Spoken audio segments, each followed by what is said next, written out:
સાથે શ્રી તુલસીપત્રમ ચેનલમાં હું અપર્ણા આપ સૌનું સ્વાગત કરું છું.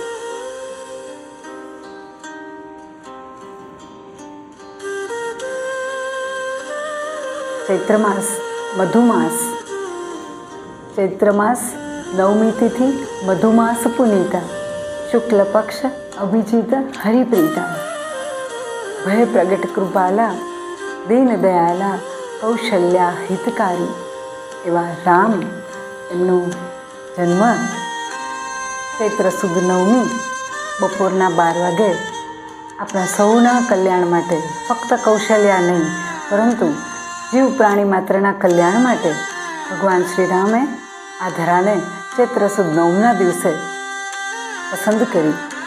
તો આવો આ નામ સ્મરણનો મહિમા કેવો છે અને એનાથી શું ફળશ્રુતિ છે, આવો જાણીએ શાસ્ત્રીજીના માધ્યમથી.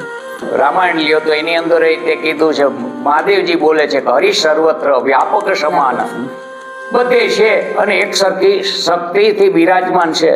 તો આપણને દેખાતા નથી કેમ? તો રામાયણમાં તુલસીદાસે એવું પણ લખ્યું કે પ્રેમ સે પ્રગટ હોય મેં જાના.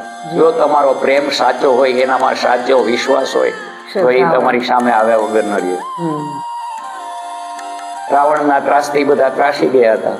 બધા વિષ્ણુ ભગવાનને ગોત્યા, ક્યાંય જડ્યા નહીં. છેલ્લે મહાદેવજી પાસે ગયા, કા ક્યાંય છે નહીં, નાના વગર આનો ઉદ્ધાર થાય એવું છે નહીં. ત્યારે શિવજીએ દાંત કાઢીને કીધું કે ક્યાં ગોતીને આવે, આ બધે ગોતવા ન જવાનું, એ તો બધે છે જ.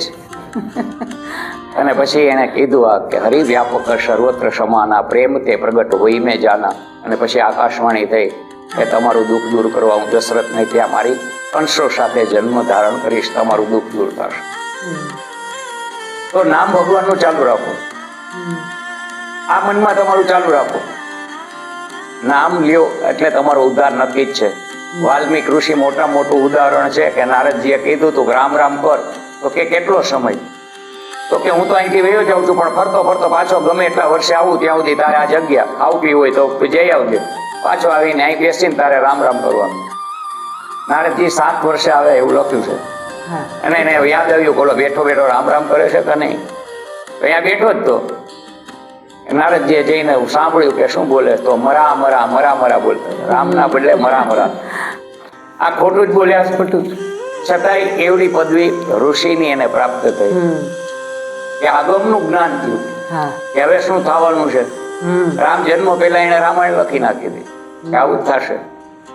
આગમના જ્ઞાન, આ નામનો મહિમા છે. મિત્રો જોયું ને, અગમનું જ્ઞાન મહર્ષિ વાલ્મીકીને થયું. અને શાસ્ત્રીજીએ જણાવ્યું એ પ્રમાણે રામાયણની રચના આગળથી જ એમને પ્રેરણા થઈ અને રામાયણની રચના કરી.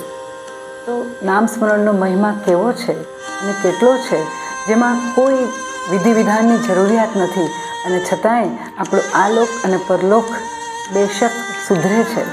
તો ફરી મળીશું આવા જ નવા વિષય વિડીયો સાથે. અત્યારે રજા આપો. મારી ચેનલને લાઈક કરજો, શેર કરજો, સબસ્ક્રાઈબ કરજો. આપણું અને આપણા પરિવારનું જતન કરવાનું ભૂલતા નહીં. આવજો.